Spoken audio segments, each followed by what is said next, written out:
If you just don't understand the connection that we have with the colored people. In other words, we work with them and they work with us. Hey, what's good, Zariah, man? What's up? Get your ass up. Oh, man, you always be tripping. What's going on, man? What's good, Red? Hey, man, they was clowning you at work today, man. So? I mean, we watched the video a couple times, but we really couldn't tell if it was you. Yo, how's your eye? Oh, it's cool. God damn! What's up, Op? What's up, Op? Yo, let me get one of them flyers, man. Man, I ain't giving you shit. You better get the hell out of here before Cat Pop come out here. Man, come on, man. Why you gotta be like that, man? I'm trying to come to class, man. Why you acting crazy? Man, you need to go do that. Man, I ain't giving him shit. Man, what? Man, you ain't gonna give me shit. We need brothers to come to class. Damn, man. Ite me yato me tararo tato. Man, you fucking racist, man. Give me this goddamn flyer, man. You acting crazy, homie. Man, fuck you. Oh, shit. Tebow, nigga. What? Who? Tebow. Oh, damn, I ain't been to class in a minute. Shit.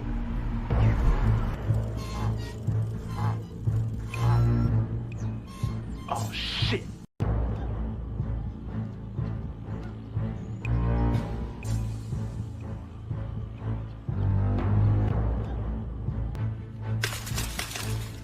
What's up, y'all? What's up, Red? Thanks for the bike. What you got on my ties, homie? I ain't got nothing. I thought you already collected the time. I did, but I want Red's 10%. Stall him out. What's up, Red? What you got on my ties, homie? I ain't got nothing, man. Oh, yeah. You got something. I ain't got. Hey, man, that's messed up, man. Shut your ass up or I knock your ass out. Yo, Tebow, man, that's messed up, man. Give him his money back. What money? Right now. The money.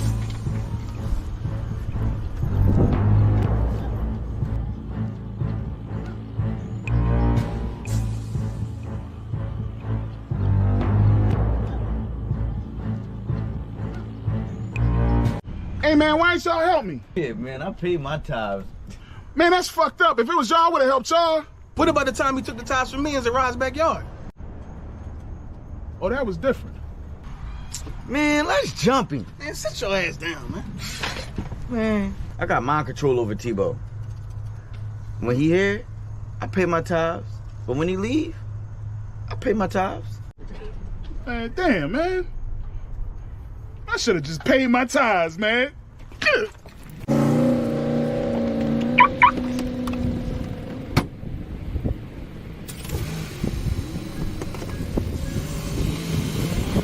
Man, that nigga gonna cry in the car.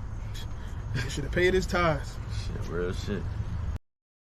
This shit is endless. What I speak is the truth. I don't care if it's offensive. 12 rounds hit hard, and this shit gon' go the distance. Way to exit cool, but wait till you see the interest. Know that we them niggas when we walk inside the entrance. Put me as the GOAT, you should be honored to get a mention. All my clips is standard, but I still get extensions. Switch on the big 30, sound like when it's spitting. Album so high, I had to give them an extension. One West till they bury me. Yeah, that's the commitment. Don't trust the soul, niggas purring or they hit this shit. What I speak is the What's up, truth. y'all? I don't care if it's offensive. What's up, Red? Life that I chose, no turning Thanks for the back, bike. no endless. They don't What you got on my ties, homie? God damn, man. What I speak is the truth. I don't care if it's offensive. God Life damn. that I chose, no turning back. They don't understand when we tell them no forgiveness. Tebow, nigga. Tebow. Reincarnation, so you know the endless. I'm solidified and stamped. That's why I walk with a signet. I went and did Salaya. What was Good. good? Be like, man, that's fucked up. If it was y'all, I would have helped y'all. All right, word. Man, that's fucked up. If it was y'all, I would have helped y'all. Blameless. And if you ain't the same, I'm against it. Was born with the shit. The other half, I'm just gifted. 20 on me. Wish a nigga would so I could spend it. Start from the branch to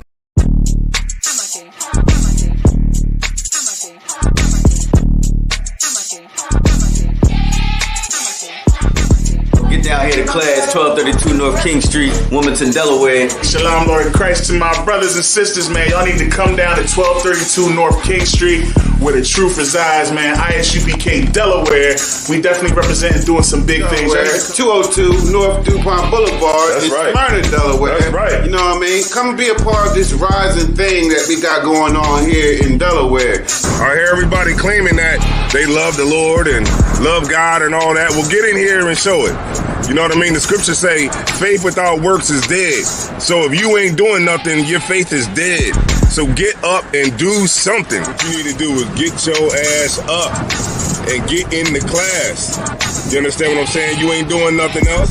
You're sitting home wasting time. Everything is going on around you, and you don't know how to compartmentalize these things. You understand? I'm on my way to class right now, like you should be. You know what I'm saying? Class don't stop for nothing.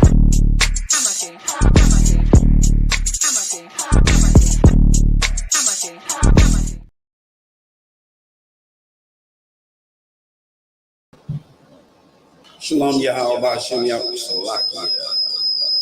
That might have fixed that whole shit. Oh, man. All right. Still. Hold on. Testing one.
All right. What about the still echoing?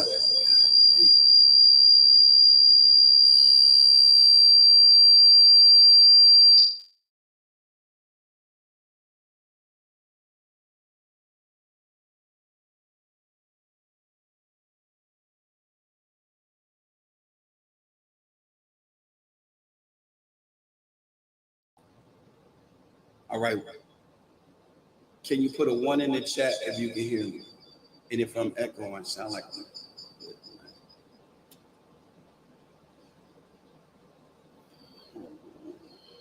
Okay, wait a minute. I got it. Okay, what about now? What about now? How do I sound now? All right, I see what I need to do. I think I'm about right about now. How do I sound? I'm Tawab? All right. Shalom Yahweh Ba'Shem Yahushua Barakatah to the men, to the brothers. Shalom Shamar Al-Thon Ba'Shem Yahushua to the sisters. It is the ISUPK, that's the Israelite School of Universal Practical Knowledge, out of Harlem, New York, since 1969, under Commanding General Yohana. Please put a 1 in the chat if you can hear me. Okay, I see Kanat. Gawada. All right. Tonight's class is going to be a good class, a heavy class. All right. It's an important class because it's a class that set the record straight. All right. Very interesting class. Now, the week after next, I'm going to be doing another class I'm working on weed, on marijuana, Gawada. And I'm going to be talking about the struggles and the effect of cannabis and how brothers don't allow that to hinder you from coming to school. A lot of brothers fight and struggle with that, but the Lord will deal with it. Trust me. We are living testimonies of that. Now, tonight's class, interesting class. It's about the King James Bible. Which King James Bible is the correct King James Bible? What we have two. A lot of people don't know that we have two King James Bibles. We have a 1611 King James Bible, and then we just have a King James Bible. right? I want y'all to understand what I just said. You got a 1611 King James Bible, and then you got a King James Bible. So we're going to examine that, all right? We're going to examine that. So what I need you to do is get your precept book out, all right? Get your precept book out and prepare to do a little bit of writing on some of these slides, and we'll be right back, and we're going to get busy.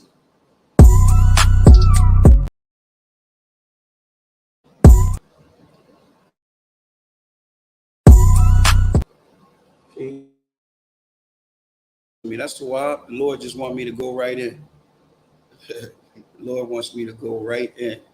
All right, so let me pull up my slide. Get my slide ready. Real interesting class. A lot of information, a lot of things that we're gonna be bringing out. Let me put this in precept. All right. Come in.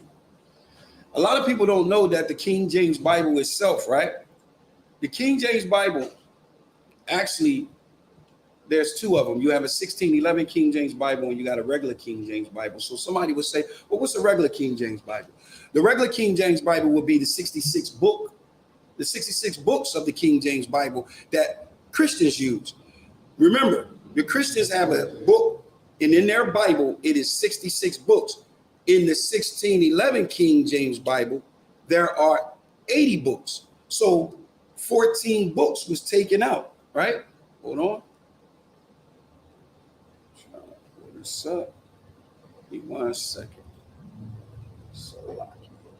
Give me a sec. I got to pull up the slide. She's not. Okay, let's see. All right, cool.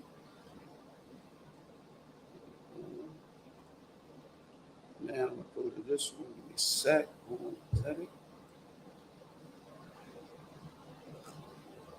I think that's. I'm just trying to get the slide up. What the hell is going on? Why is it doing that? Am I doing that? Is somebody else doing that? Hold on. Give me just 1 second. All right, this is the one. All right, boom. Okay. Tawada. I don't know who that is. That might be Kanat. Is that it? What the? Give me 1 second. Give me one second. All right, hold on. All right, there we go. There. Try to present here. I got a lot of slides, so okay, there it is. That should be it right there. All right. Boom. There we go. All right, Salakia. Like I said, it's a lot of slides, a lot of information that I really want to get into, and we want to get busy. So like I said, there's 14 books that was missing. There was 14 books that was removed in 1881. So now we are going to go and we're going to examine the canonizing of the new one, which is the 66 books. Now, a lot of people don't know that there was an actual it was a Bible, and it was only the book of Psalms and the New Testament. We spoke about that before. But a lot of people don't know and understand is that the Protestants are the ones that removed the Bible, removed the 14 books out of the Bible. The Protestants. Now, what is a Protestant? All Christians are Protestants. The word Protestant means protest. It's one that protests against the Bible. Remember, everybody, if you don't know a lot of history, everyone over in England, in Britain, in Scotland, and all those places, they was under they followed a different Bible than we had. Their Bible had 80 books in it. But during our transatlantic slave trade, there was a lot of changes that took place in the Bible. That should give any and everybody an indication that it is showing that during the transatlantic slave trade, the enemy was busy. So what do we have here? It says, well, the Apocrypha was part of every Bible. It was a part of every Bible, if you may not know. And if I may, it is a part of every Bible, and it is a part of every Christian Bible, all the way up to 1881. And then in 1821, due to the influence that was it was a widely liberal textual criticism. What that means is everyone was criticizing the Bible. Remember, the word Protestant means protest. So you had two men, Westcott and Hart, if I'm pronouncing his name right. These are the fathers, these are the daddies. These are the ones that made the argument on why the Apocrypha should not be in the Bible, why the 14 books should be removed. So when a Christian tell you, when a Christian say, oh, well, no, I don't think the Apocrypha should be in the Bible, you should think about, Salakia, this is what you should think about. You should think about how to make a Negro a Christian. Can you see that up? If you can't see it, that's the why I can read it. How to make a Negro a Christian. This is a real book. All right. And this book was copied. This is a narrative of the book that was presented in Congress called Religious Instruction to Negroes. All right. But when someone say to you that they don't think the Apocrypha should be in the Bible, this is what you should think about. How to make a Negro a Christian. This was real. This is not just an image. This is not just a picture. This is real. All right. I got the slide up there and it talks about, I'm gonna read a little bit of it, right? It says, we must keep in mind that enslaved Negroes, it said Africans. I scratched out the African and put Negroes because that's what we are. We're not Christians when we were brought to the new world. Notice it says to the new world. I'm gonna go down to where it's highlighted. Therefore, the Christian religion, along with the ideological doctrines were taught to and imposed on enslaved Negroes by their white masters, by their white slave masters. This book goes in deep detail. I'm gonna go into some other things pertaining to this book, but I got this up there. If you want to get back and hit it and read it, you can. But that's what I have highlighted is real heavy. All right. But what do we have here? If you ask a Christian, why is the 14 books, which is the Apocrypha, not in the Bible, they're really not gonna know. They just gonna say it's not a part of the Bible. It just wasn't canonized. Now this is the history of the 1611 King James Bible all the way to the King James Bible. Now notice the difference in the two is the King James Bible don't have this 1611 on it. It only has King James Bible. Just like what anybody would do if you copyright anything. If you copyright something, I brought it out before. If you're copyrighting something, you can't you can't name it exactly like what you're naming it after. You can't name it the same. You have copyright rights. You have copyright laws. So look, notice the two. What you have different is you have the 1611 edition, right? And because you don't have the 1611 edition on there, that's a different book. Go ahead. So like if I could.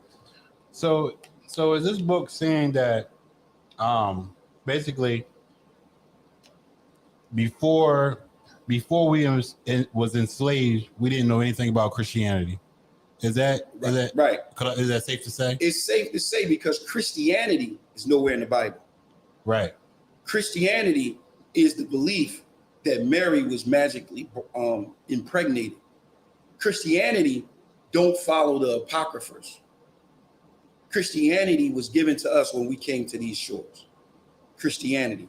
The reason why we were called Christians first in Antioch, why? Do you know why we were called Christians first in Antioch? Was it was kind of like mocking someone? It kind of like, you follow, you're a Christian. Right. It wasn't our name, but look, the word Christian is a Greek word. In Antioch, they spoke Greek. So if they spoke Greek and they was referring to people that was following the Messiah, what would they call them? A Christian. A Christian. That's what they're called. So that's what that word come from.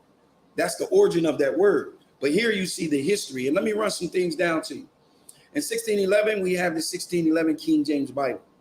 But then in 1864, it was a completion of a book called The Religious Instruction to Negroes. This is where the book that we was just looking at how to make a Negro a Christian, this is where that book came from this book. So I want to focus on this book, The Religious Instruction of Negroes. All right. And then in 1881, they removed the Apocrypha. And then in 1882, boom, now you have a King James Bible that all Christians are ready to fight and kill for. They're ready to fight and kill for when they know the scripture says, do not add or take away from the prophecy of the book. You can't add or take away from it. But hey, let's go on a journey and see. Now here we have a man by the name of James White. All right. And he's one of the top scholars in biblical studies in the country on the Christian side. And he speaks and teaches Hebrew. Listen to what he has to say, because it's important to understand what he's saying, because this is the belief that we as Blacks, Hispanics, and Native American people that are called Christians, we follow behind this. There's a as to the Apocrypha, the translators of the King James Version did not believe that the Apocrypha was canonical. It was as to the Apocrypha. The translators of the King James Version did not believe that the Apocrypha was canonical. It was placed between the Testaments, not in the Tanakh. It was not included in the text itself of what we would call the Old Testament. The apocryphal works were never accepted by the Jewish people, which is a fascinating thing. I don't know why those who claim to be Israelites today would accept books that the ancient Israelites never accepted as. Stop him right there for a second.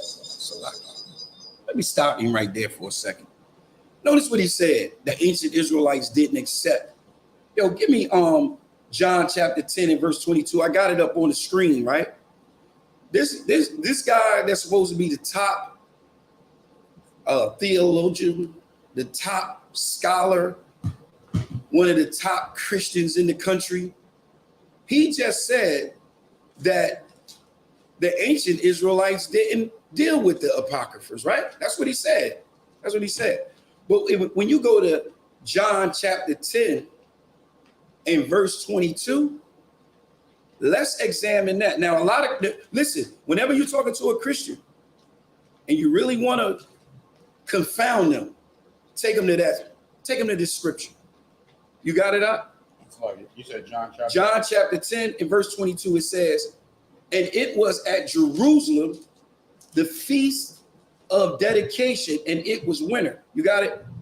Chapter 10, verse. So, give me 21. What does 21 say? Come on, sir. The book of John, chapter 10, verse 21. Read. Others say, these are not the words of him that has a. Salakia, go down to 22. Come on, sir. Verse 22. And it was at Jerusalem, the feast of the dedication. Now, a lot of people don't know what the Feast of Dedication is. The Feast of Dedication took place and happened during the time of the Maccabee, right? And guess where you find it at? In the Apocrypha. You can't find it in your 66 books. Ask any Christian to find it in their 66 books. They can't find it. Read. And it was winter. Come on. And Jesus. Who? Jesus. Go ahead, read. Walked in the temple in Solomon's porch. So Yahweh Shah Mashiach, which is his real name, and Christians call him Jesus Christ, he was at the Feast of Dedication.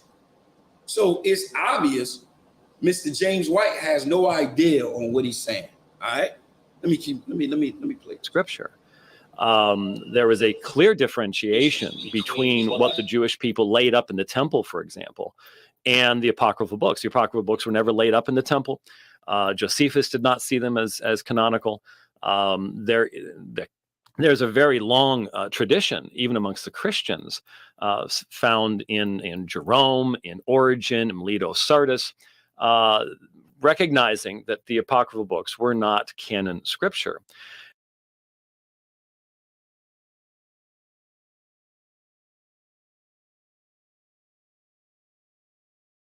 I got to do some maneuvering. So ain't that something? He said it wasn't in there, but guess what? We see it in James chapter 10 and verse 22. But I'm going to prove that he's a liar. I'm going to prove that James White doesn't know, even though Christians look up to him and feel as though he's the man and he's the top scholar, especially this boy Vocab Malone. This dude right here has no idea what the hell he's talking about. He has no idea what he's talking about. None at all. Salakia. Hold up. Now we're gonna keep on going, right? Let's keep it moving. So now, check this out. He just said this is his claim.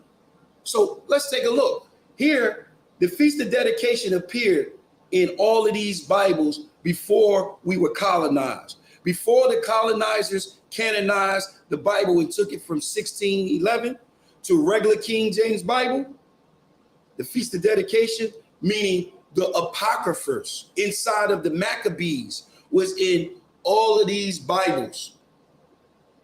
Every single one. Before we were canonized. Salakia, before we were enslaved.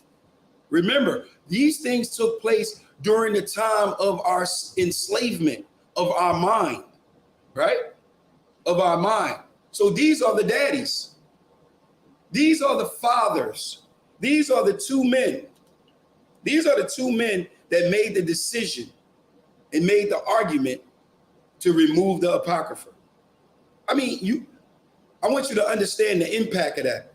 These men felt as though it was important and no fear at all of the Most High. And they removed 14, not one, not two, but 14 books from the Bible. They removed 14. So when a Christian tell you that they do not accept the Apocrypha, y'all need to think about these two. Picture these two in the face of whoever you're talking to. Just pick a face and give it to them. Because they are their daddies. They are the daddies. They are the fathers. They are the ones that made this argument. And they are the ones that nation behind them made the decision to remove the Apocrypha. Now listen. Remember I spoke about the religious instruction to Negroes. It was one of the books that I showed in the slide earlier. And in this book, Religious Instruction to Negroes, I brought it out before. This book was used by our slave masters. It's used by Congress. It was used to document how they taught us. And it says, historical sketch of the religious instruction of the Negroes from the first introduction into the country in when? 1620 to 1842. It's very important, all right? In that period, it says it's divided into 3 periods, all right? I just wanted to really get you to understand this, right? So the first period, it talks about the introduction in 1620, right? All the way up to the first census in 1790, a period of 170 years, right? So that 170 years was documented year by year. It says the second period, from the first census in the 1790s, from that census to the 1820s, a period of 30 years, year by year, it was documented. Remember, we were insured.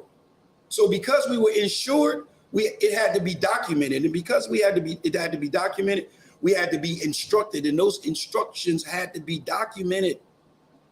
And this is the book. If you want to know how we got to be Christians, this is the book that you need to get, because it tells you everything about our morals, our values, our principles, our everything. But the reason why I brought this book out again is because the third period is the period that we're going to look at. The third period is the period that we're going to look at and examine what they were doing in the third period and why and what we believe today comes from all of these periods. But this third period is vital on our discussion today. So it says this third period is from 1820 to 1842, a period of 22 years, year by year, right? But then he goes and he says, I want to lock in on this third period. It says the third period from 1820 to 1842, a period of 22 years, year by year, efforts year by year, manuals of instructions. All right, this is real. Action of ecclesiastical bodies. That means the different denominations. So we were being taught about the different denominations, the different structures during this period, right? To Christians. And it says, number 4, it says general observation in conclusion of the historical sketch. So this is everything. But during that third period, we was given instructions about denominations. And in these denominations, we was taught that we can have a personal relationship with God. All right. I know y'all heard Christians say that you can have a personal relationship with God, right? You've heard that before. Right. You can have a personal relationship with God, right? So check this out. Give me James 2:1. We're going to examine that belief that you can have a personal relationship with the Most High God. We're going to examine that because guess what? The Bible doesn't support that each individual relationship with God is personal, especially in the context of what Christians believe. They believe that the rules that stand for them don't stand for no one. The rules that stand for you don't stand for them because your relationship with the Most High is personal. All right. So in that third period, during the time when they was teaching about denominations, this is what they was teaching. Your relationship can be personal. Give it to me out. Book of James, chapter 2, verse 1. Read. My brethren, have not the faith of our Lord Jesus Christ, the Lord of glory, with respect of persons. So he's making a statement, and he's saying, brethren, have not the faith of our Lord Jesus Christ. Have not the faith of our Lord Jesus Christ, the Salakia. Have not faith of the Mashiach, Adawan Yahweh Shah Mashiach, the Lord of glory, with respect of persons. Meaning, don't serve the Most High under Yahweh Shah Mashiach with respect of person. All right? We do not have respect of person. Right. You cannot have respect of person. Verse 2. For if there come unto your assembly a man with a gold ring and goodly apparel, right?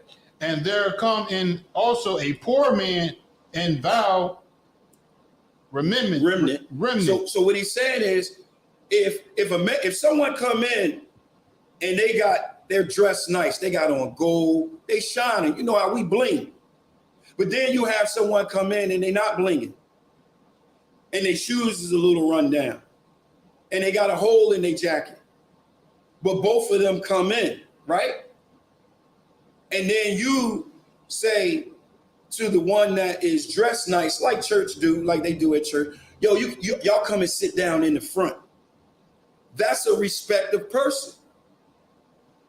And the Most High is against having a respect of persons. Verse 9. No, Salakia.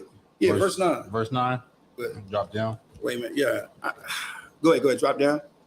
But if ye have respect to persons, ye committed sin. So if you, and listen, this is a cut to people that say that that Paul didn't teach the law, or James or no one in the New Testament taught the law. Read that again, verse 9.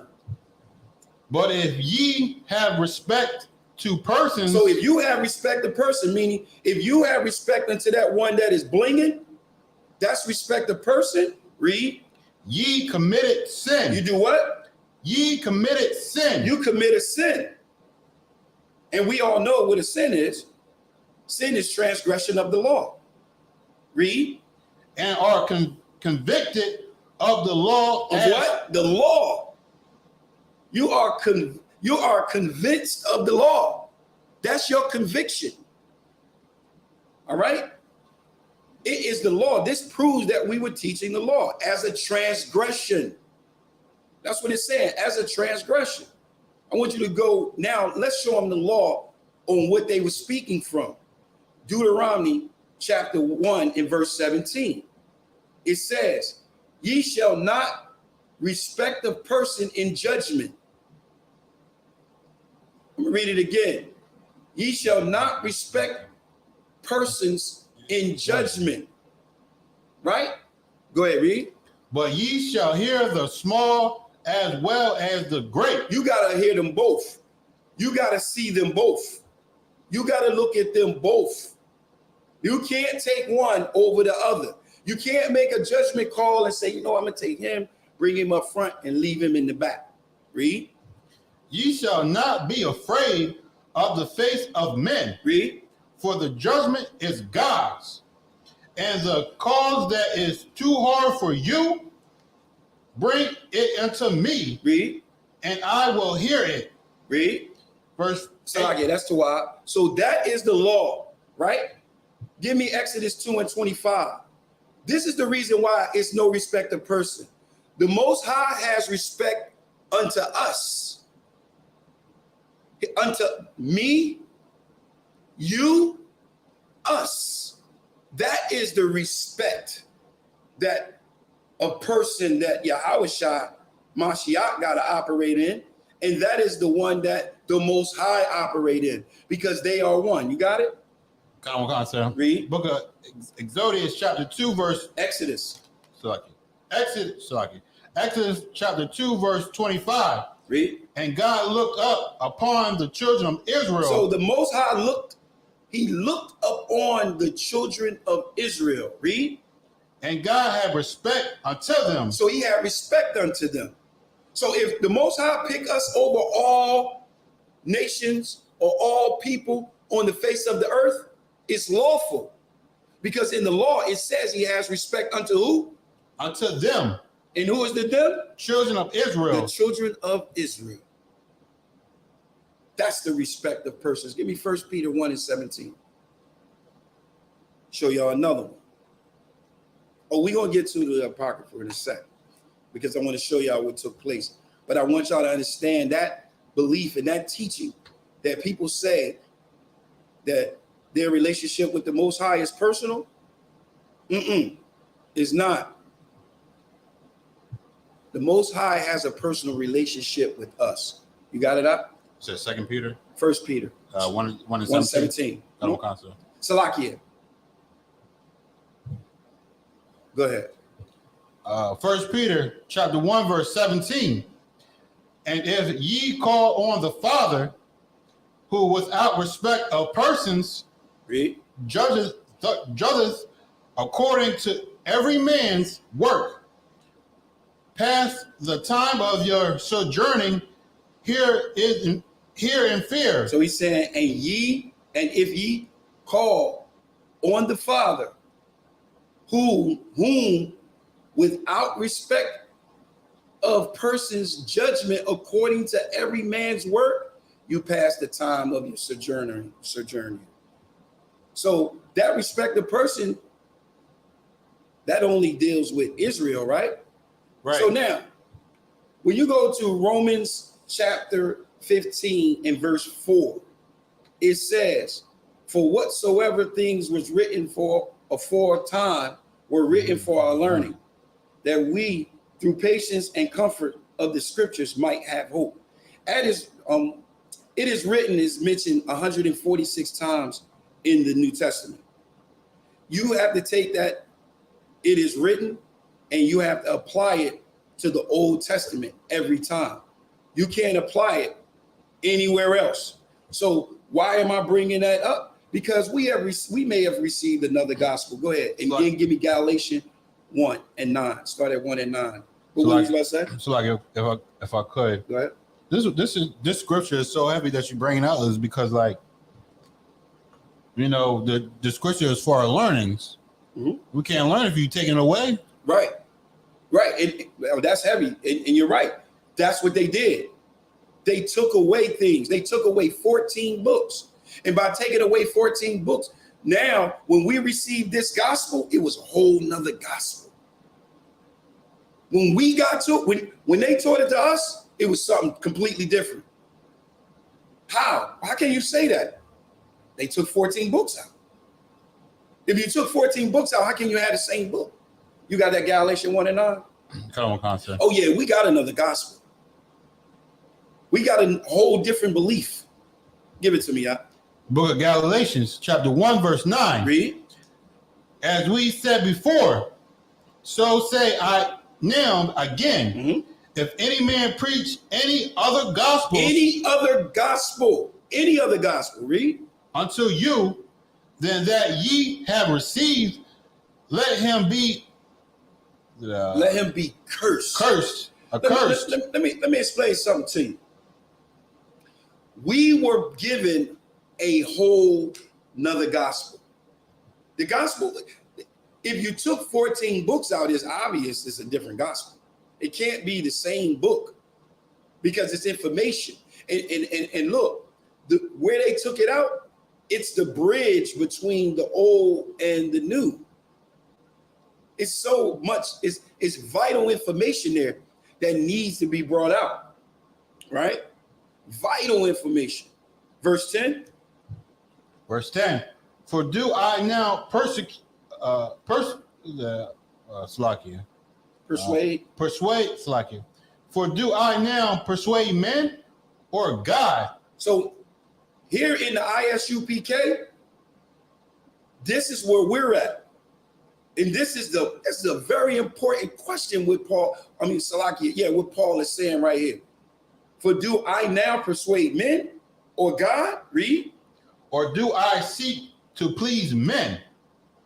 For if I yet please men, I should not be a servant of Christ. So if I please the Christian church and buckle down and bow down to the 66 books, and we accept the 66 books to be true, then we're trying to please men. We're not serving our king. Remember, we read our king was in the Feast of Dedication. He went to the Feast of Dedication that came from the Apocrypha. That's where it came from, right? Do me a favor, go up to Galatians 1 and 6. Book of Galatians, chapter 1, verse 6. Read. I marvel that ye are so soon removed from him that called you into the grace of Christ unto other gospels. To another gospel. That's what happened. We've been taken into another gospel. Read. Which is not another. Come on. But there is some that trouble you. Read. And would prevent the gospel of Christ. So like it pervert the gospel of Christ. Come on. But through ye or an angel from heaven. A what? But though we or an angel from heaven. Come on. Preach another gospel. Read. Unto you. Come on. Then that which we have preached unto you, let him be accursed. Let him be accursed. I wanted to read it first the other way and then back up and read it this way. Right? Because he said, look, if anybody preached to you another gospel, meaning a good news, let him be what? Accursed. Accursed. Let him be accursed. Let him be accursed. So now look, that was the first part, just getting some things together right there. But now we're going to go ahead and we're going to dive right into where we want to go and how we're going to come to this conclusion of the understanding that this is another gospel. Go ahead.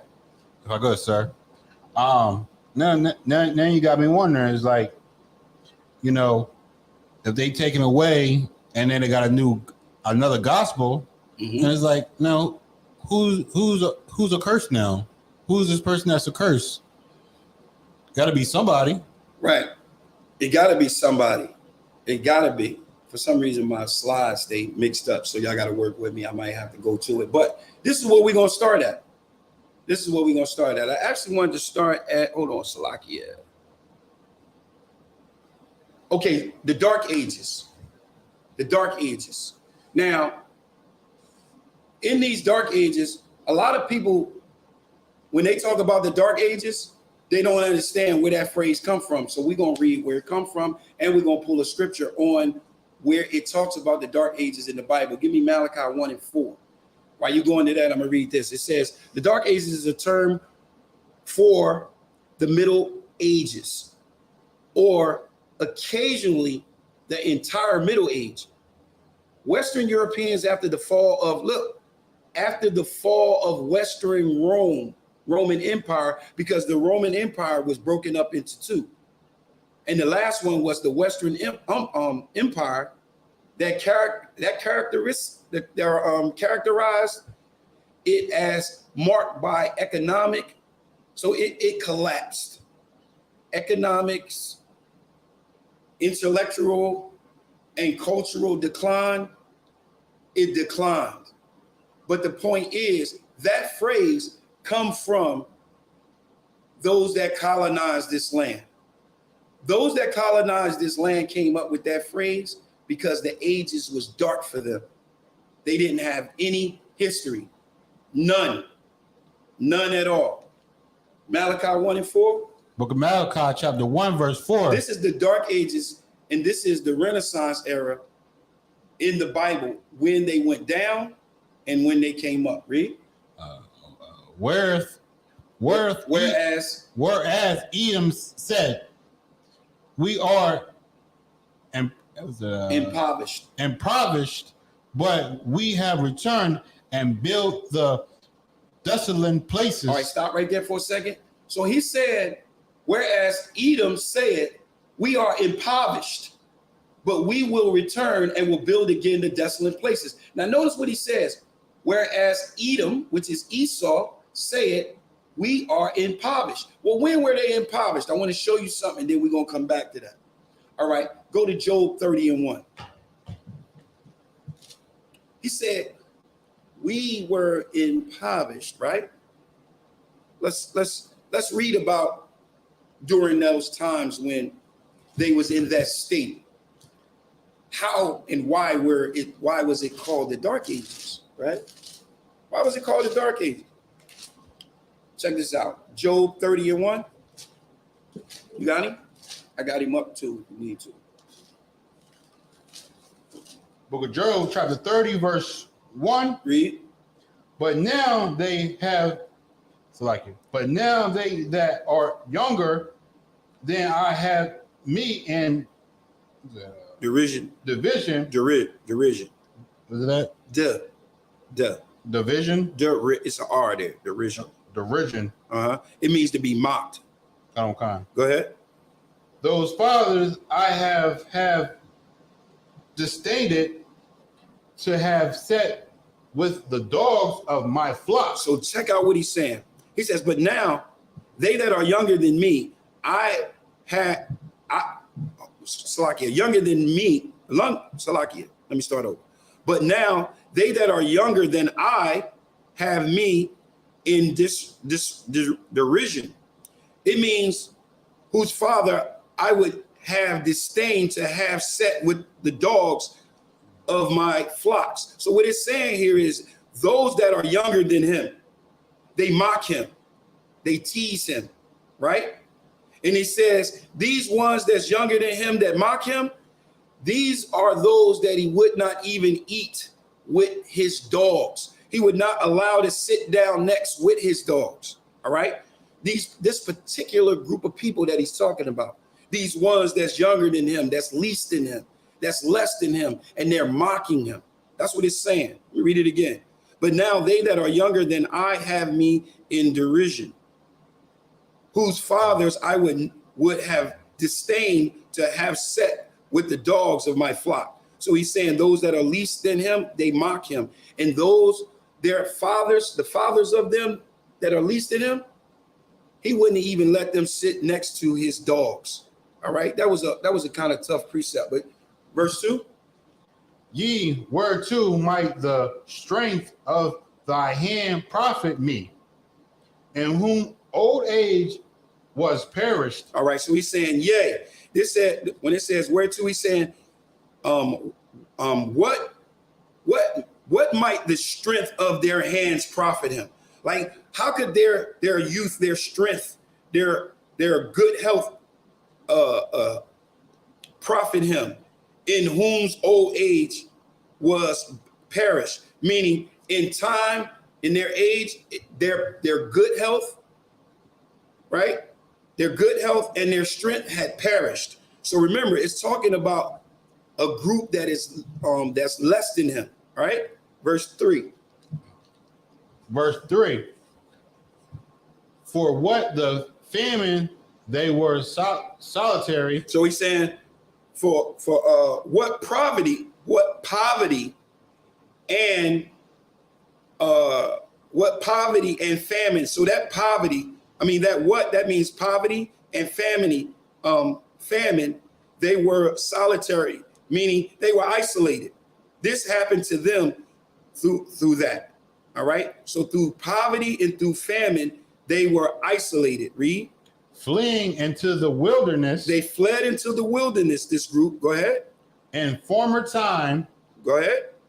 Desolate and waste. So they were desolate and they were late. They were waste, right? So read.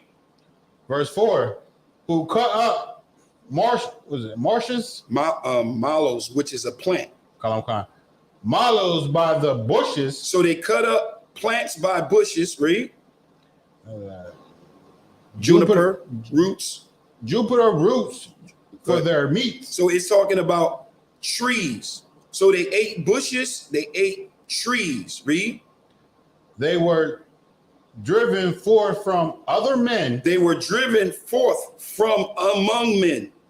So they were driven forth from among men. Read. They cried after them as after a thief. So they were shouted out. They were shouted at. They were yelled at like they were thieves. Read. To dwell in the cliffs of the valleys and caves of the earth. Go ahead. And in the rocks. So when they was driven, if you go up to verse 5 and it says they were driven forth from among men, and they cried after them as after a thief. When they were driven where? To the cliffs of the valleys, in the caves of the earth, and in the rocks. This is talking about our colonizers. This is how they were impoverished. This is how they went into the dark age. Read. Good night. Go ahead. Verse 7. Among the bushes they buried. They brayed. They brayed. Meaning they cried and screamed. Go ahead. Under the nestless. Which is under the weeds. Go ahead. They were gathered together. Under the weeds they were gathered together. Remember, they in caves. Go ahead. They were children of fools. They were children of fools. Yea. Read. Yea, children of base men. Come on. They were viller than the earth. And now. So they was extremely pleasant than the earth. Go ahead. And now I am their song. Yea, I am their byword. I am their byword. Christian is a byword. Read. They abhorred me. They what? Abhorred me. Read. They flee far from me. They flee far from me. Read. And spare not to spit in my face. This is what they did. God. This is what they did. Now, let's go back to Malachi 1:4. And it says, whereas Edom said, we are impoverished, but we will return and will build again the desolate places. That's the Renaissance era. That era took place between, when the Dark Ages began, it began in 193. All right. And when they came back and went into the Renaissance era, it was 1492. So when you read Malachi 1:4, it says, whereas Edom said, we are impoverished, but we will return and will build again the desolate places. That took place in 193. Thus said the Lord God of hosts, they shall build, but I will throw down. When did they build? They started building in 1492. In 1492 is when they began to build again the desolate places, the border of wickedness, and the people against whom the Lord will have an indignation forever. Forever. All right. So let's keep going. So now, Obadiah 1 and 3. Let's get it. We're still talking about those that went into the dark age. We show them how and when they were in that dark age. You got that up? Come on, sir. Mm-hmm. Book of Obadiah, chapter 1, verse 3. Read. The pride of thy heart hath deceived thee. Mm-hmm. Thou hast dwelled in the cliffs of the rock. Where did they dwell at? Cliff of the rock. The same place they were driven to. Read. Whose inhabitants is high. Come on. That saith in his heart, whom shall bring me down to the ground? Come on. So thou exalt himself as the eagle. Come on. And thought, go ahead. And thought thou set nest high high among the stars. High among the stars. Come on. Hence will I bring down, said the Lord. Read. If these come to thee, if robbers by night, how art thou cut off? Will they have not have stolen until they had enough? Esau can't steal until he have enough. He can't stop. He'll never stop stealing until he have enough. Read. If if thieves, where you at? Verse what? On verse 3, last sentence. You at verse 3? I mean, verse 5. Verse 5. If the what's that? If the great gatherers. Great gatherers come to thee, will they not leave some grapes? Go ahead. How are things of Esau searched out? Come on. How are his hidden things sought out? So Esau, it came back in 1492, and he came with vengeance through his Renaissance era. Through his Renaissance era, he came with vengeance. He came with Deuteronomy 28 and 64. He said, and the Lord shall scatter thee among the people from one end of the earth even unto the other, and there they shall serve other gods, which neither thou nor thy fathers have known, even wood and stone. This took place in 1492, began when Christopher Columbus came over and began to colonize of North America. Of the Americans, right? And how did he do it? Deuteronomy 28 and 68. And the Lord shall bring thee into Egypt again with ships, by the way whereof I spoke unto thee. Thou shalt see it no more again, and there you shall be sold unto your enemies for bondmen and bondwomen, and no man shall buy you, meaning no one will redeem you. This began and this started taking place when? In 1492. All right. Now, in 1492, some things took place. There was a man by the name of Pope Alexander VI, and he commissioned the slave trade through the 1492 paper bull, which I brought out before. But now I want to read something to you. It says, this refers to Rodrigo Borgia. His name was changed to Pope Alexander VI, who had an image of his son Caesar Borgia painted by Leonardo da Vinci and other artists to be used as the new image of Christ. All right. So can we find this in the Apocrypha? Would this be one of the things that they took out the Apocrypha?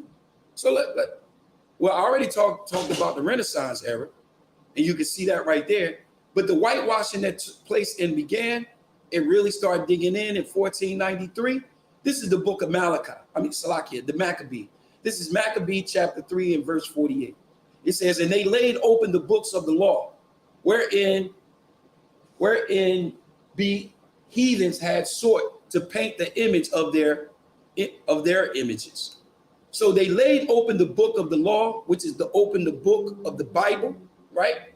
Whereas they, the heathens, had sought to paint the likeness of their image. All right? This is in the Apocrypha. So just think, if you were colonizing it, it would be smart to take that out. Because guess what? That might have been talking about them. Ain't no might. It was talking about them. It was talking about those that was very colonizing us. So that's another strike on why it's important for them to take out the Apocrypha. But then when you get to Revelation 1 and 4, it talks about the whitewashing of Yahweh Shai. All right? This right here would create a whole different gospel.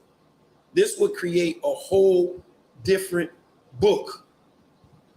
Because in Revelation 1 and 14, it clearly does not give the description we look at. Go ahead, give me that. And what's your question?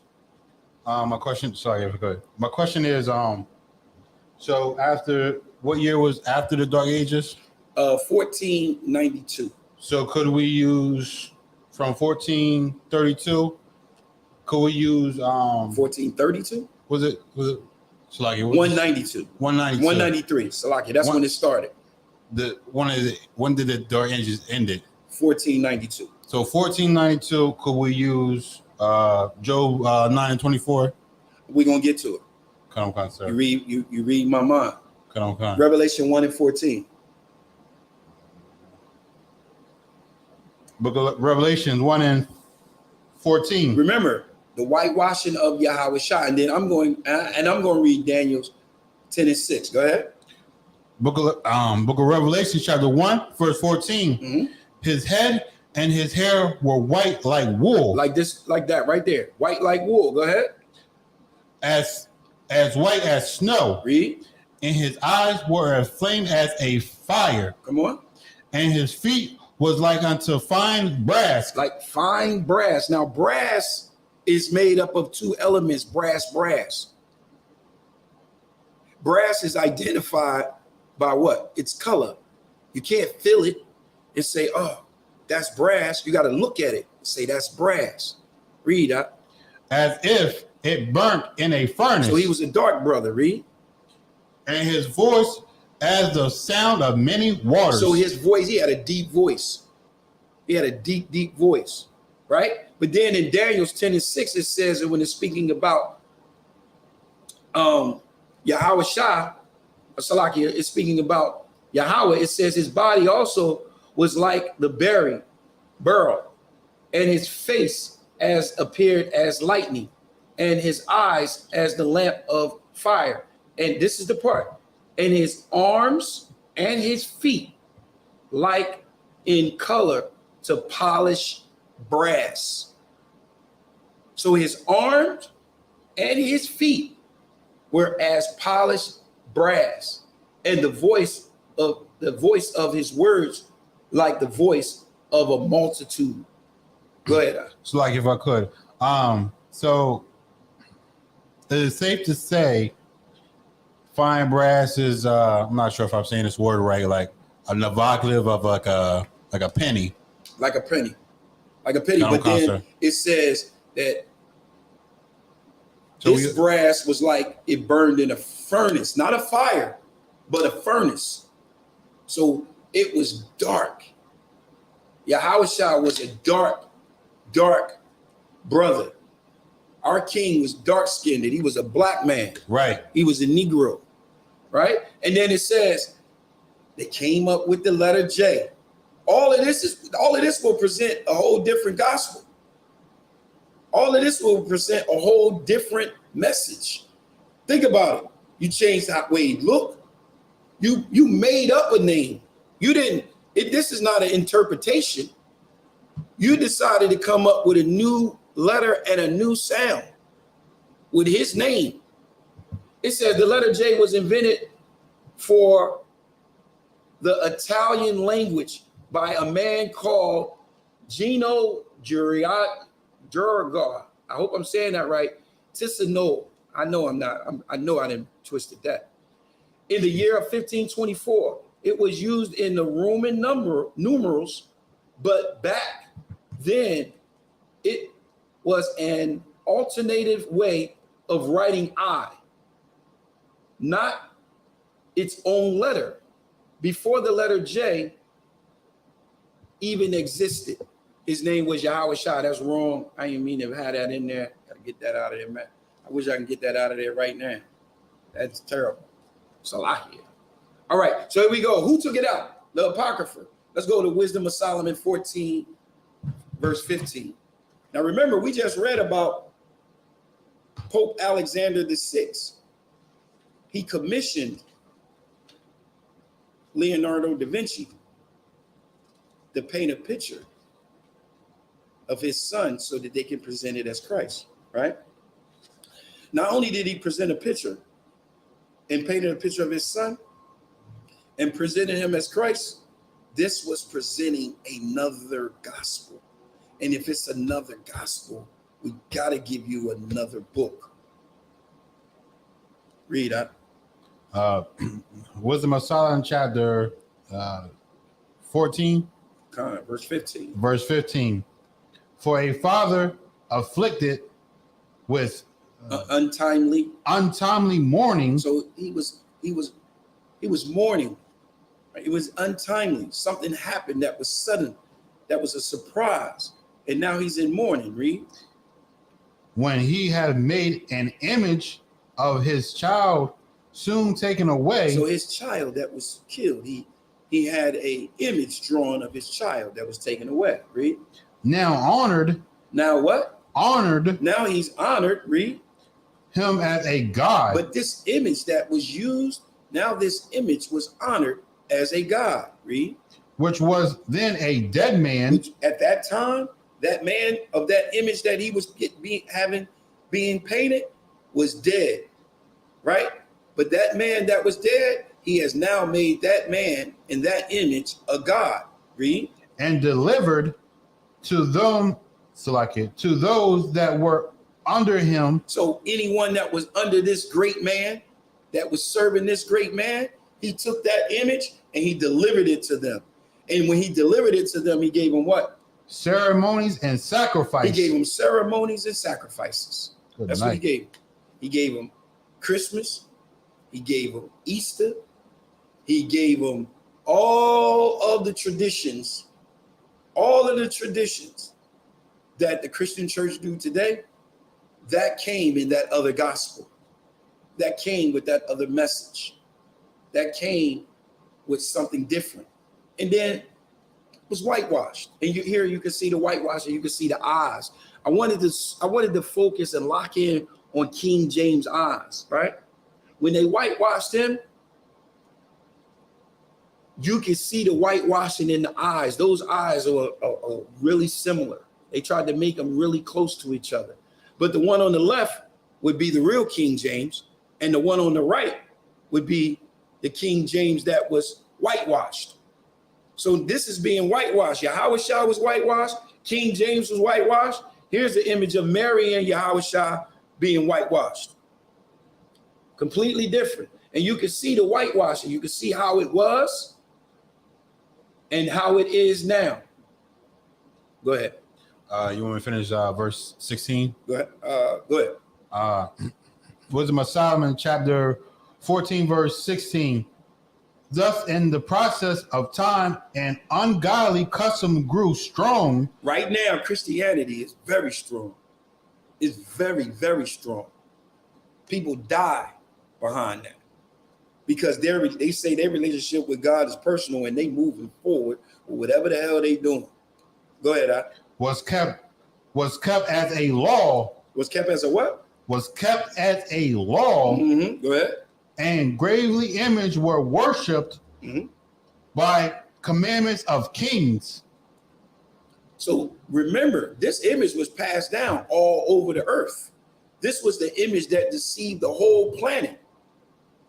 It was given to kings, and those kings, they made their servants under them serve that image just as well with those ceremonies and those laws. All right. So now I just threw this one in at the last minute Because right before I was going to do it, this Muslim boy going to say to me, William Shakespeare wrote the Bible. I know y'all heard that before. That sounds stupid. We got Bibles older than Shakespeare, dummy. How can you say Shakespeare wrote the Bible? Shakespeare was born in what, 1564? Is that when he was born? I think he was born in 1564. But we got Bibles way before the 1600s, as you can see right up on this board. So that sounds silly. That's an easy cut. So when somebody tell you, well, Shakespeare wrote the Bible, he'll translate the Bible and he wrote it. Well, we got Bibles that's older than him. Go ahead. It was 1564. Yeah, 1564, and he died. Says he died April 23, 1616. 1616. So we got Bibles way older than him. So what are you gonna say about those Bibles? He did it, and then he died and came back and did it again. All right. So look, during the time of a transatlantic slave trade, I'm still sipping this. 1492 to 1863, on the plantation, that's what we were, right? And then you had the Emancipation Proclamation being written by the boy Lincoln, right? It says on September the 22nd, 1862, keep in mind the dates. President Lincoln issued a preliminary Emancipation Proclamation, which declared that as of January 1st, 1863, all enslaved people in the state currently engaged in rebellions against the Union shall be thenceforth and forever free. So it was said that this is when we were set free. But what if we was given a different gospel? What if all of the things like you just said, can you read that again in Wisdom of Solomon, verse 16? Read that one more time.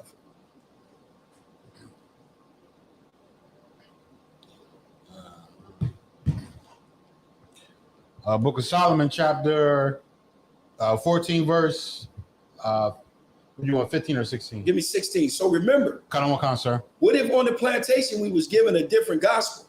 And if we was given a different gospel, this would take place. Read it. Book of Solomon, chapter 14, verse 16. Read. Thus in process of time, an ungodly custom grew strong. What? As kept as a law. Mm-hmm. And gravely imaged were worshipped by the commandments of kings. So that it grew strong. It became law. So after we were set free, what happened? What happened? The HBCUs started to emerge. Between 1865 and 1877, black HBCUs emerged. They started coming into play. Guess what? Black folks began to learn how to read and understand and do studies and research and all of those things. We began to look at those things. We began to examine those things. So HBCUs timeline between 1837 and 1870, all HBCUs opened before the Civil Rights Movement. I want to put that out there. That means once we made an agreement to follow behind Martin Luther King's dream, no more HBCUs. But the point is, during that period of us being free, we began to learn how to read. And that is very, very important. All right. So then what happened? In 1881, they came to the conclusion, because we were learning, we were studying, we were comprehending. They said, look, it's best to take this out. It's best to take this out. So now we about to start to examine why they decided to take it out. We saw some things that gave us understanding on why they should take it out. But I'm going to give you some heavier things, all right? I'm going to give you some heavier things to understand. So what happened? Once we were set free and we began to build the HBCUs, Reconstruction, we were starting to learn how to read and understand and comprehend things. They decided, hey, maybe we need to take this out the Bible. All right, so I'm gonna jump up to something. I want to go here.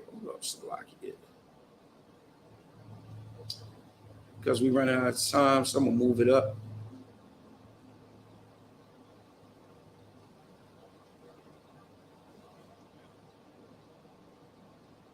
Man, I wanted to get to that.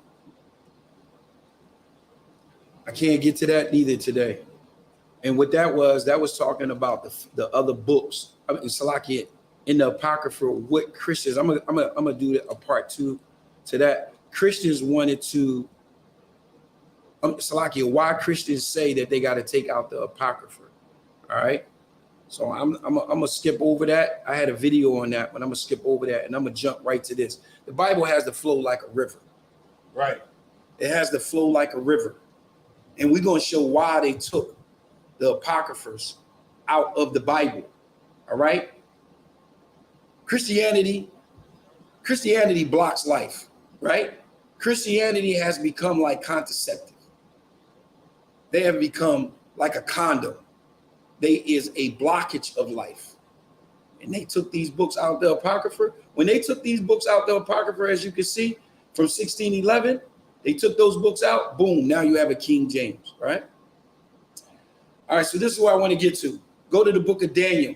I want you to go to Daniel chapter 8 and verse 20. This is one of the major reasons also why they took the Apocrypha out. This is one of the major reasons right here. You got Daniel chapter 8 and verse 20? Book of Daniel chapter 8 verse 20. Mm-hmm. The ram which thou sewest has 2 horns, are the kings of Media and Persia. So the ram that we're going to talk about is the Media, which is the Persians and the Medes. All right. The ram that we're going to talk about. We're going to have to discuss this ram. Verse 21. And the rough goat is the king of Grecia. Of Grecia.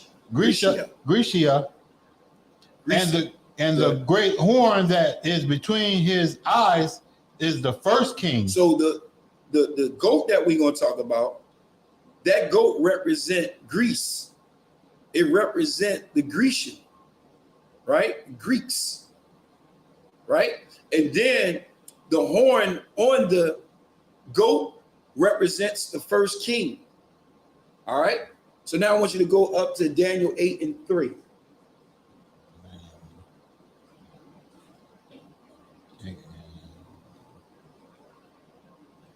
Book of Daniel, chapter 8, verse 3. Read.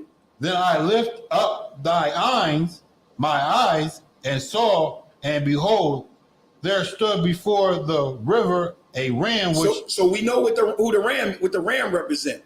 The ram represents the Persians and the Medes, right? Midian, right? Media, right? Read. Which had 2 horns. Read. And the 2 horns were high, but one was higher than the other. So one of the horns was higher than the other horn. That horn that was higher than the other horn represented Persia. All right? It represented Persia. All right, go ahead. And the higher came up last. I saw the ram pushing westward and northward and southward, so that no beast might stand before him. Mm-hmm. Neither was there any that could deliver out of his hand, but he did according to his will and become great. So he became great. So he became great. So it says the ram pushed westward and northward and southward, so no beast, so no nation was able to stand in his way. And that nation of Persia, the last horn, it became great. All right. And you can see about that throughout the scriptures, especially in First Ezra. All right. I'm gonna keep on going. I want you to go to Ezra 2. Wait a minute. See, we're gonna be doing a lot of bouncing back and forth. So let me move right over to Daniel chapter 8. I want you to keep going in Daniel. You stopped at verse 4, right? Yeah, verse 4. Go ahead. Well, Daniel chapter 8, verse 5. Read. And as I considering, behold, and he goat came from the west on the face of the whole earth. Come on. And touched not the ground. Read. And the goat had a notable horn between his eyes. And he came to the ram that had two horns, which I have seen before standing before the river, and ran unto him with a fury of his power. All right, so question. What is the ram? Who the ram represent?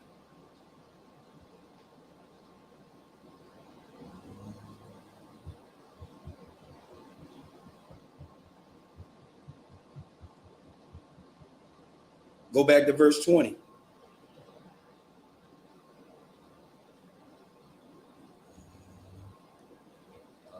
Verse 20, the ram which thou sawest has two horns, are the kings of Media and Persia. Go ahead. So who did the ram represent? The ram represent Media and Persia. Right. But the one horn that came up last was what? Persia. All right. And what was the goat? Verse 21. Verse 20. And a rough goat is the king of Grecia. Which is the Greeks. So the rough goat represented the Greeks. And the horn that was between them represented their first king. You got me? I don't concern. All right. So now, when you go to verse 5, it says, and as I was considering, behold, a he-goat came from the west on the face of the whole earth and touched not the ground. And the goat had a notable horn between his eyes. What was that notable horn? It was the Media and No, the notable horn was the first king. The first king. Go to Maccabee 1:1.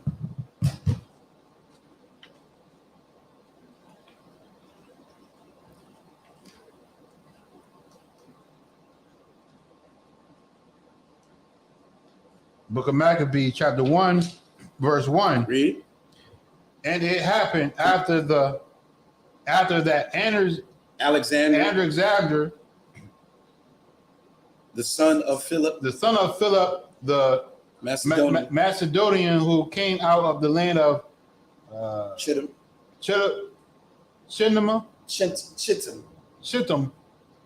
has smited the Darius king of Persia and the Medias, that he resigned in the that he reigned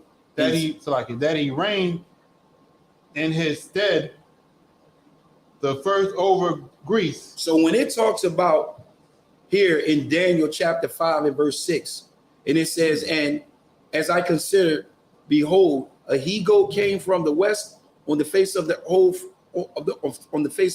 earth and touched not the ground, and the goat had a notable horn between his eyes. That horn was the first king of Greece.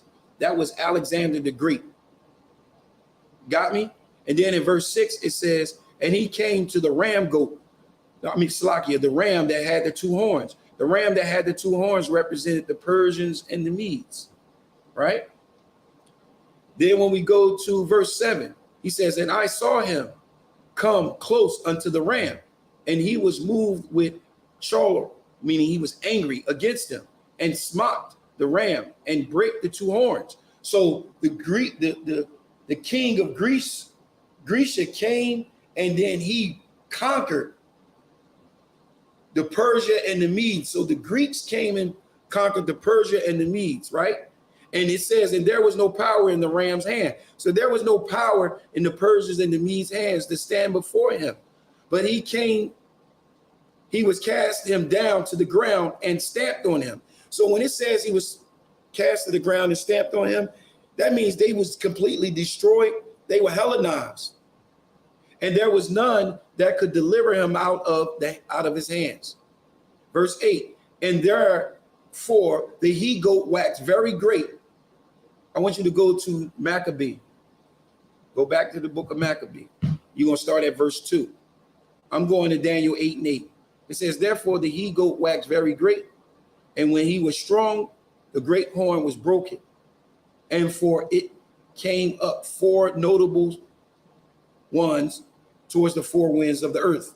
So you had 4 notable men after 4 notable men, Salakia, 4 notable horns came up after that one horn was broken. That one horn was broken was Alexander the Great. Now we're about to read about it. You got it? Verse 2? Back in the book of Maccabees, chapter 1, verse 2. And made many wars, and they won many strongholds, and slew the king of the earth, and went through to the ends of the earth, and took spoils of many nations, insomuch that the earth was quiet before him, whereupon he exalted it, and his heart was lifted up. So he was exalted and his heart was lifted up. He was that bull, right? Keep reading. And he gathered a mighty strong host and ruled over countries and nations and kings, who became tributes unto him. So that would go with verse 8, how he came and he was stamping, he was stomping them, right? So I want you to look at the map, right? Look at this map. I want y'all to look at the side. The reason why I'm bringing this out, and I think this is important, you can see the size of Alexander the Great's empire. You can see what he conquered. You can see it up. Can you see it? It should be right up there, yeah. Yes, yes, sir. All right, that's the why I just want to blow it up there. So you can see the size of it. Why did I compare it to Paul's? You can see what Paul taught. Paul just taught right here in this region. Where Paul was teaching, you can see it's right in the area here. Where you see this circle is, that's what Paul was preaching. This shows how Paul was teaching only to Israelites. If you have Jerusalem here, now you have Israelites here, Galatia, Corinth. You have Corinthians, you have Salakia, you have Israelites all over this area. Paul preached on a small area, but compared to Alexander the Great's conquests, this is what he's conquered. Look at all of that. Look at all of that. And then it says he died, right? Verse 8 and 8, it says, I want you to stay in Malachi, right?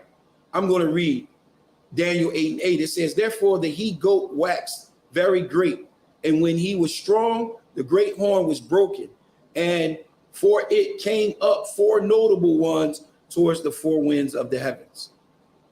Now I want you to read verse 5. And the Maccabees. Verse 5. And after these things he fell sick, and perceived that he perceived that he would die. You need to get a bigger Bible. Read. Therefore he called his servants, such as were honorable, and had been brought up with him from his youth. Read. And apart his kingdom among them, while he yet was yet alive. So before he died, he brought 4 men that he grew up with, and he splitted it.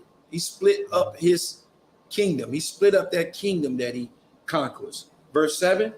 So Alexander resigned 12 years and then died. And then what? Then died. So that's why it says in Daniel's 8 and 8, therefore the he-goat, which is Alexander the Great, waxed very great. That's how he became Alexander the Great.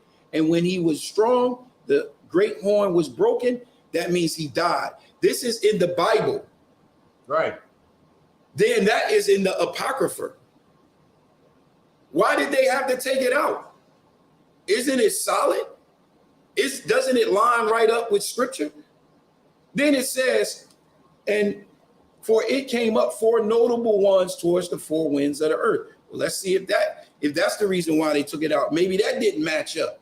It says the death of Alexander, Salakia, and after his death, which is Alexander the Great, they all put up on themselves, so did their sons after them, many years, and evil was what? Multiplied. On the earth. And now you can see the region and you can see what they conquered. I mean, what they split up, right? You can see what they split up. Daniel 8 and 9 and 11. I want you to stay in the Apocrypha. In the Apocrypha. I'm going to read Daniel 8, 9 through 11 in the Apocrypha where they took it out because they felt like they had to take this out, right?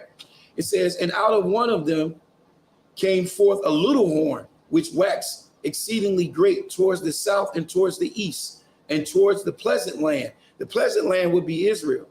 And it waxed great, even to the host of heaven, and it cast down some of the hosts and of the stars to the ground, and he stamped upon them. Verse 11, yea, he magnified himself even to the prince of hosts, and by him the daily sacrifices was taken away, and the place of his sanctuary was cast down. Maccabee 1, 9 through 11. I'm showing you the parallel of this because for some reason, they felt like they had to take it out. If you're not sure yet, this is the reason why they had to take it out, because this is talking about them. You got that verse 9 up? Maccabee chapter 1, verse 9. Read. And after his death, they all put crowns upon themselves. So did their sons after them. So did their sons after them. That will bring forth that little horn. Read.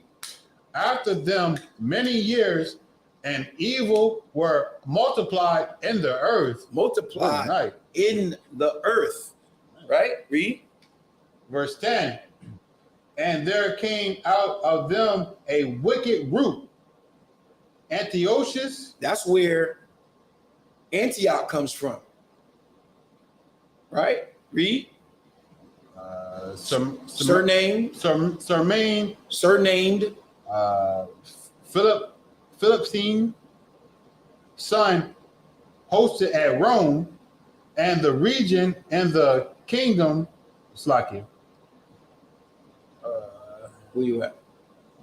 And the region and the 137 years and 70 years of the kingdom of the Greeks. All right, so Antiochus, surnamed Epiphanes, son of Antiochus the king. Remember, it says that their sons after them. So they put crowns on their heads, so did the sons after them, right? Now remember, in Daniel's 8 and 11, Salakia 8 and 10, it says, and he waxed great, even to the host of heaven. The host of heaven, that would be the Israelites, and cast down some of them. So some of the Israelites was cast down from this host of the stars to the ground, and they were stamped on, right? So then in verse 11 it says, and those days were there out of Egypt wicked men. Out of where? Out of Israel. Come on. Wicked men. Read it. Who persuade many, saying, let us go and make a covenant with the heathens that are round about us. For since we departed from them, we have not much sorrow. So now you see that this Apocrypha is solid. It's solid. And like it says, when those four dispersed and went to the four ends of the heavens, then it happened. Job 90 and 24. It says, the earth is given into the hands of the wicked. He covered up the faces of the judges thereof. If not, where and who is he? Where and who is he? So look, remember, we looked earlier, we saw during the Renaissance era, that's something that they did. They covered up the faces of the judges, right? They painted their own images, right? During the Renaissance era, they took over the earth because those same men, that same nation came forth and began to cause all kinds of havoc, all kinds. So the earth was given into the hands of the wicked. Who are they? So I want to show y'all some All right, I already went over these parallels, so I ain't got to go over these parallels again. But what I do want to touch on is the 4 generals who succeeded Alexander the Great. Yeah, we touched on that. Slovakia. Here we go. Classic biblical book. Get that. Is that biblical book up there? That book, biblical book up there? Bible, biblical names. All right, I want you to go to page 72.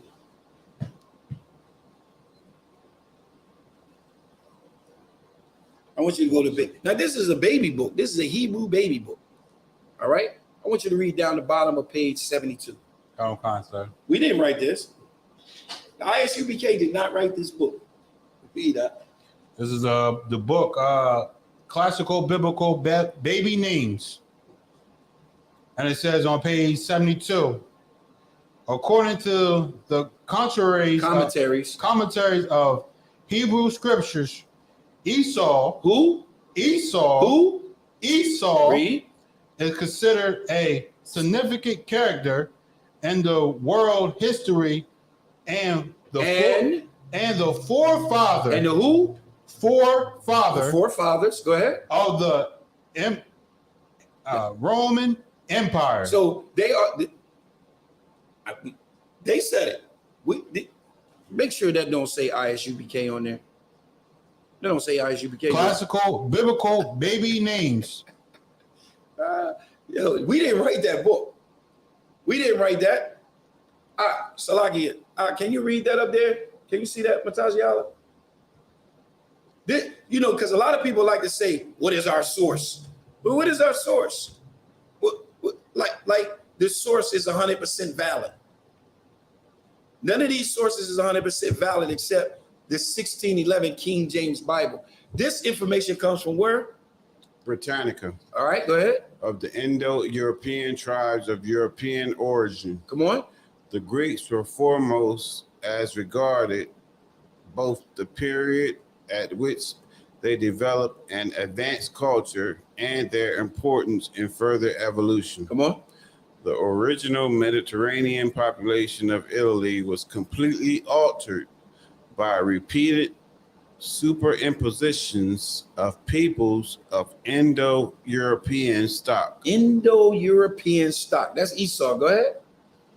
The first Indo-European migrants who belonged to the Italic tribes moved across the eastern Alpine passes. You got to scroll up, sir. I can't. I can't read nothing else. That's it. But that's the wild. They get the picture. If you move the let me try it. If I move that. If you move that, just hold on to it and move it up. All right, go ahead. You got it. No. Move the part. Move the bar for the camera. Move that bar. Right corner. Which one? The right corner.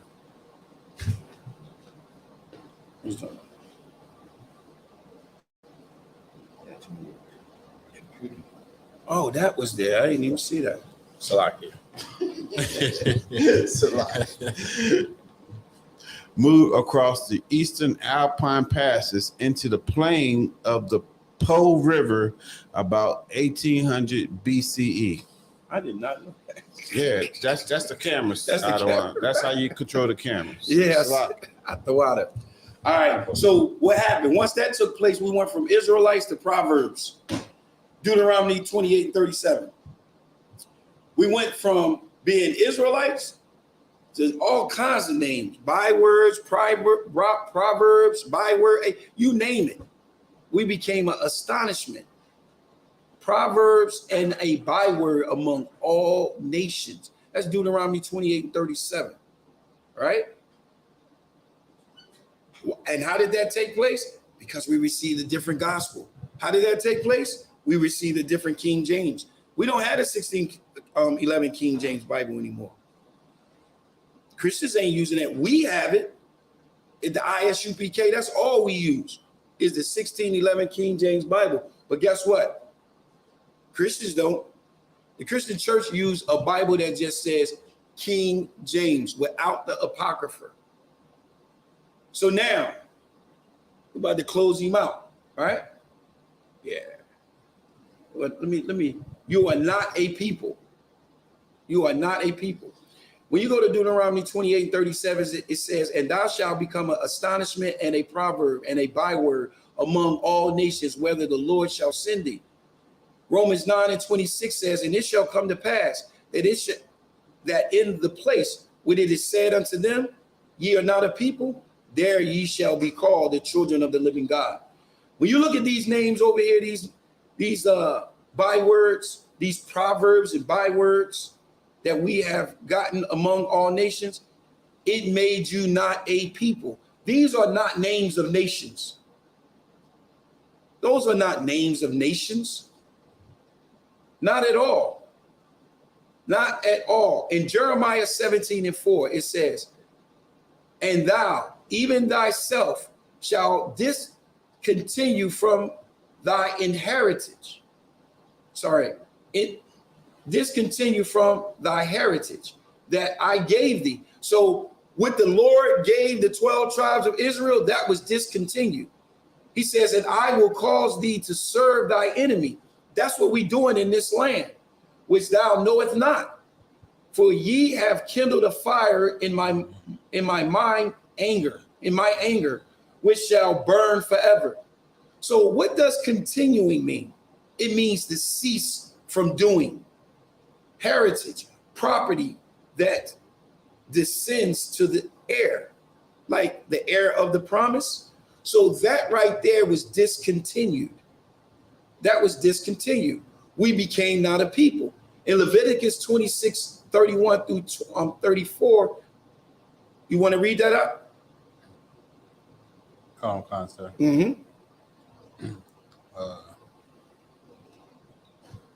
It says in verse 31.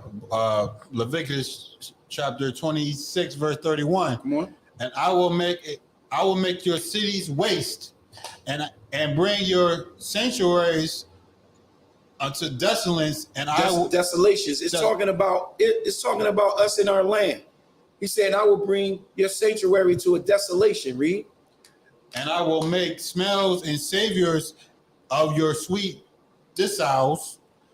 Verse 32, and I will bring the land into desolation, and your enemies which dwell therein shall be astonished at all, and I will scatter you among the heathen. I will what? Scatter you among the heathen. That's how we got there on them ships. Go ahead.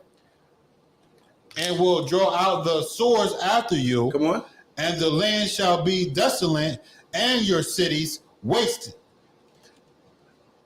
And shall the land enjoy the Sabbath as long as the lieth desolate, and ye be the enemies, and you be in your enemy's land, even then shall the land rest, enjoy her Sabbath. That's the only way it's going to enjoy the Sabbath, while we the hell up out of there. So how the Most High got to fix it? He's going to have to fix it.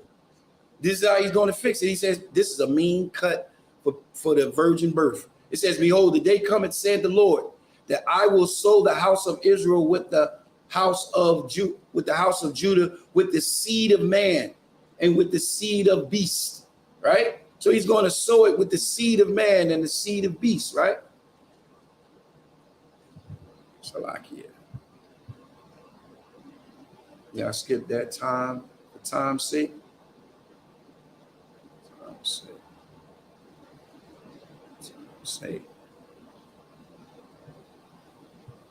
So how would he fix it? If you go to Ezekiel chapter 37 and verse 15, it says, the word of the Lord came unto me again, saying, moreover, thou son of man, take thee one stick and write up on it for Judah and for the children of Israel and his companions. Then take another stick and write up on it for Joseph and the stick of Ephraim, and for all the house of Israel, his companion. Verse 17, go ahead. And join them to another and to one stick, and they shall become one in thy hand. Go ahead. Verse 19. Say unto them, thou said the Lord God, behold, I will take the stick of Joseph, which is in the which is in the hand of Ephraim, and the tribe of Israel, his followers, and will put them with them, even with the stick of Judah, and make them one stick, and they shall be one in thy hand. Verse 22. Verse 22.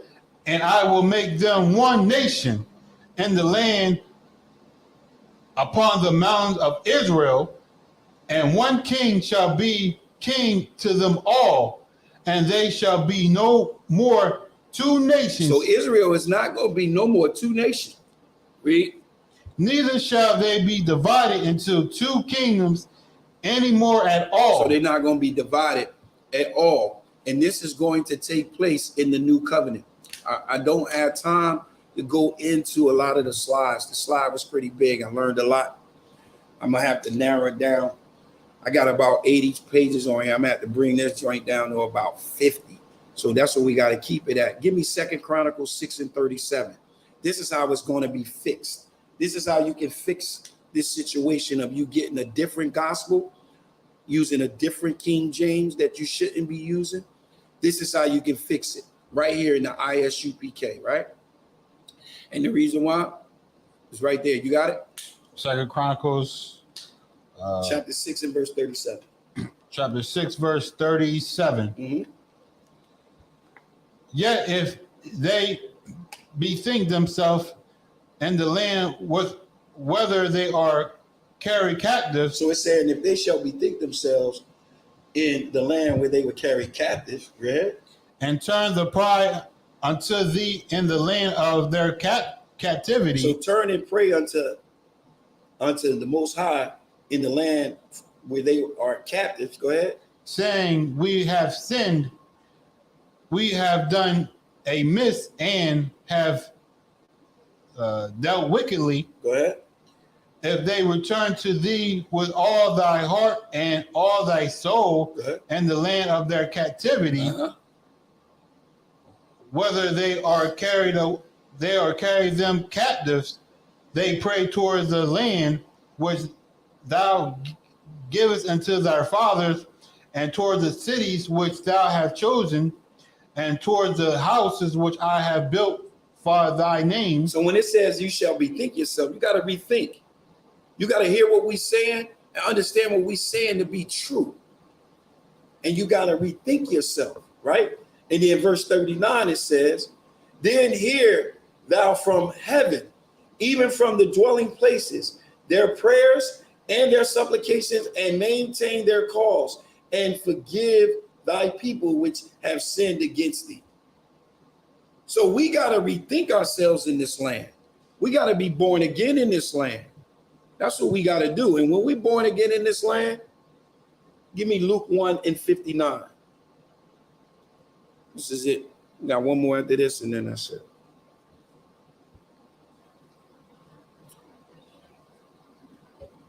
Luke chapter 1, verse 59. Book of Luke, chapter 1, verse 59. And it came to pass that on the 8th day they came to go ahead. Let me get to it. Circumcision the child. Okay, that child, hold on. That child that they're talking about is Yahushua. It says, and it came to pass that on the 8th day they came to the circumcise the child, and they, Salaki, this is talking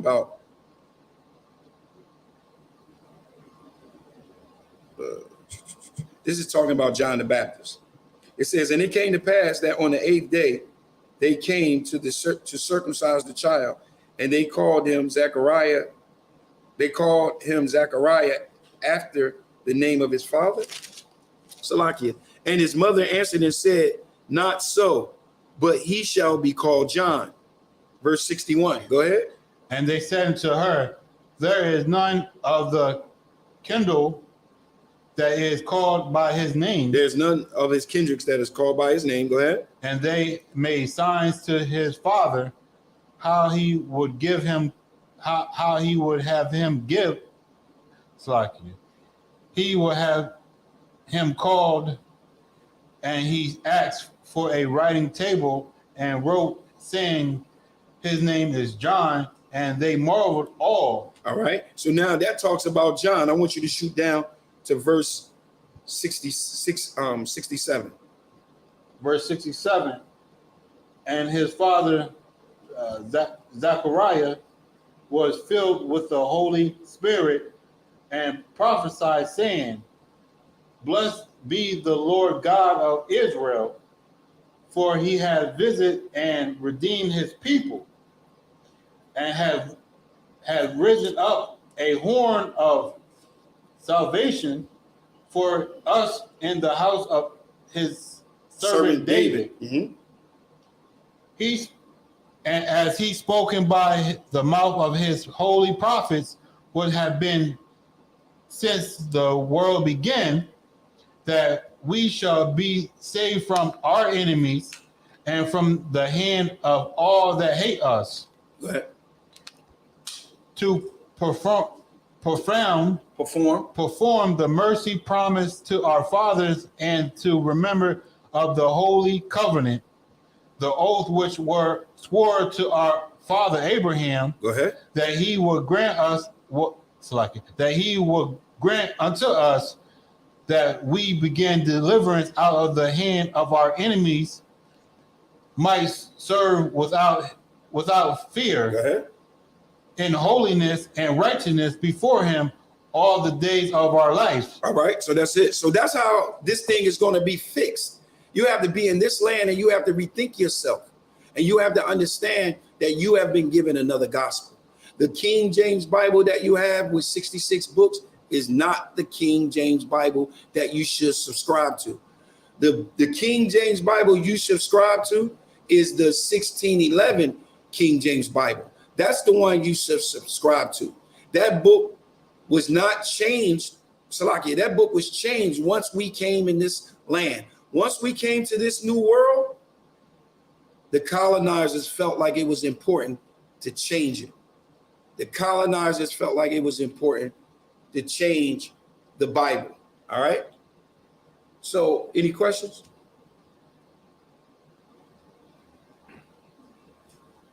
All right, I'm going to pass the class over to Priest and Officer Matazia.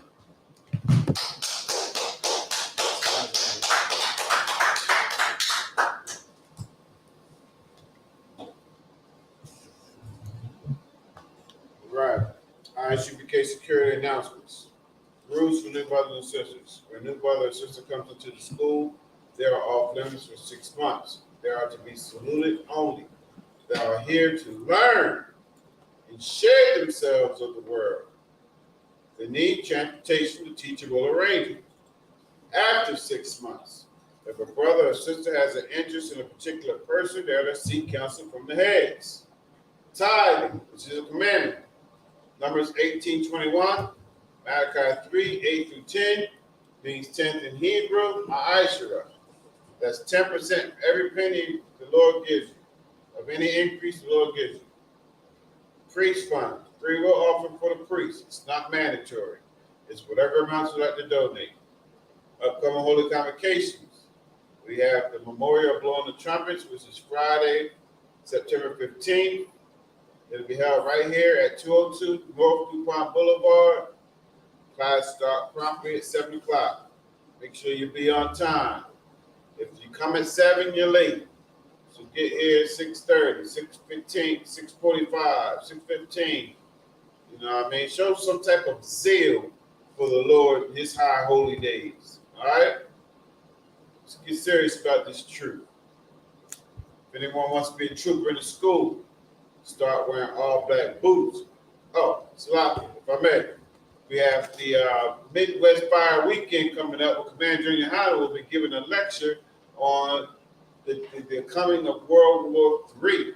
All right, and that's going to be the Midwest Fire Weekend in Chicago. All right, that's July 27th, I believe, 26th, somewhere around there. I'm not particular on the dates, but it will be on the website. So if you look on isupk.com, you will be able to find those websites for those dates and the events that Captain Marquardt will be holding down. He treats it like the Passover. There's a different event every time, every day, something to do. Also, we'll have the in August 27th, we will have the